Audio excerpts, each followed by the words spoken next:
The guitar solo intro to the song Sweet Child of Mine sounds kind of cool on the violin, so I thought I'd record this one and give everyone the PDF to look at. So here it goes.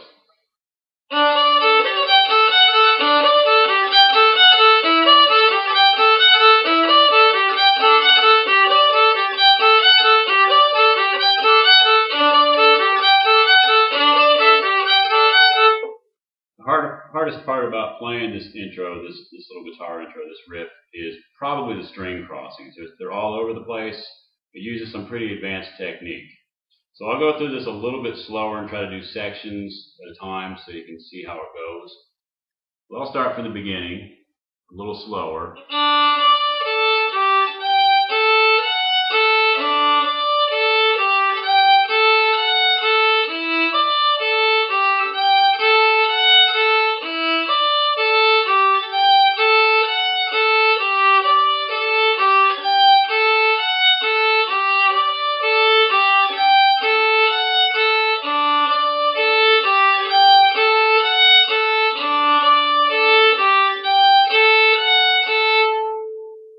So that's a slowed down version of it.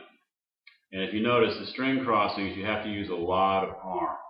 You want to try to avoid when you have to jump from the D string all the way over to the A string, or all the way back to the E string rather. You have to try to avoid hitting more than one string at once.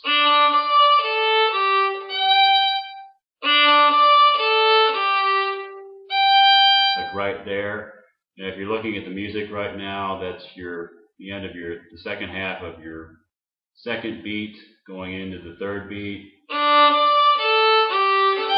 The G to the G. It's a little tricky going from, but that's one way you can practice it, if you just slow it down.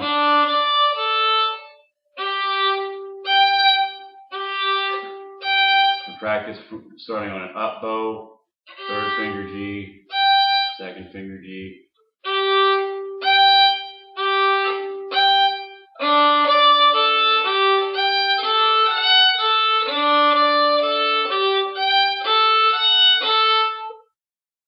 That's probably one of the hardest parts. If you do it quickly enough, you won't hear a string crossing. If it's really slow, you're rolling your bow across the string, you might actually hear that string crossing, but there's a way to do it without getting an A string in there.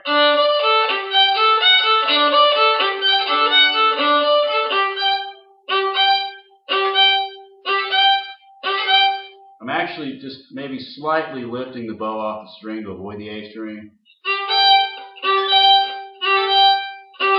Actually, I'm just crossing strings so quickly you don't really hear the A string.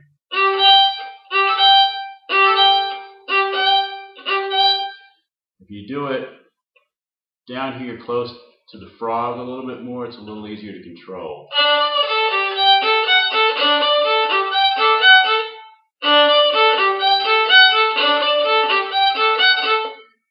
Another hard part about playing this tune is you have to really curve your fingers and try to avoid touching more than one string with your left hand. And this is a technique that you have to really just work on keeping your fingers curved and over the string as much as possible. A little trick you could do when you're practicing this is to bend your thumb under so that it looks like this, and then it forces your fingers to be curved a little bit more. Now it's a lot harder to play like this, but if you can play like this, then you'll be able to play like this a lot easier. Let me see if I can do this.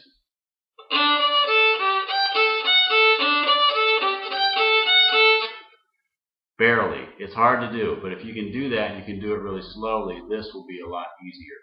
Another trick is if you put your scroll against the wall and then you have total support, you don't have to hold on at all here, and then you can move your hand a little more freely and your violin won't move.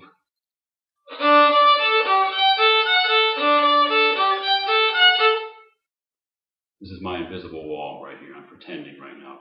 But if you're doing like this,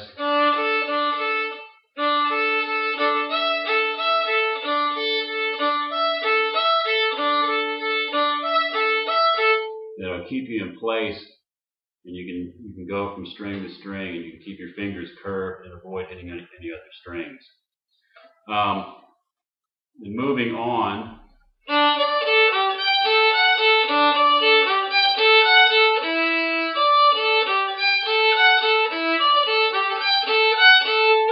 it's a lot of the same issue, the string crossings and then keeping fingers down in the same place so you can come back to that same note and make it sound good.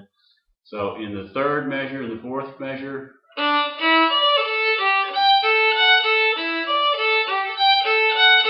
if you leave your first finger E down as long as you can to keep your hand in place,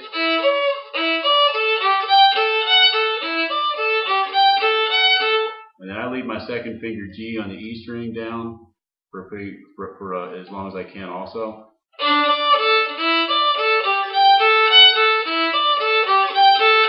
And those two fingers kind of act as an anchor when you get to that section. So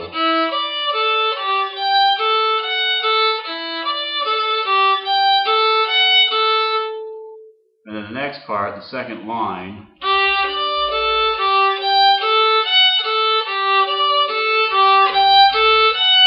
you've got some perfect fifths that are a little bit tricky. So you have to basically put your third finger down on two strings at once.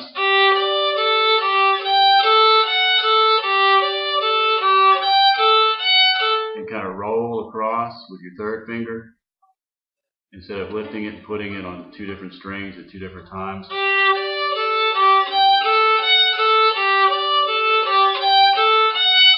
And then it's back to the beginning, and it's easy. Well, not easy, but you've already learned this part, so it'll be just like the beginning.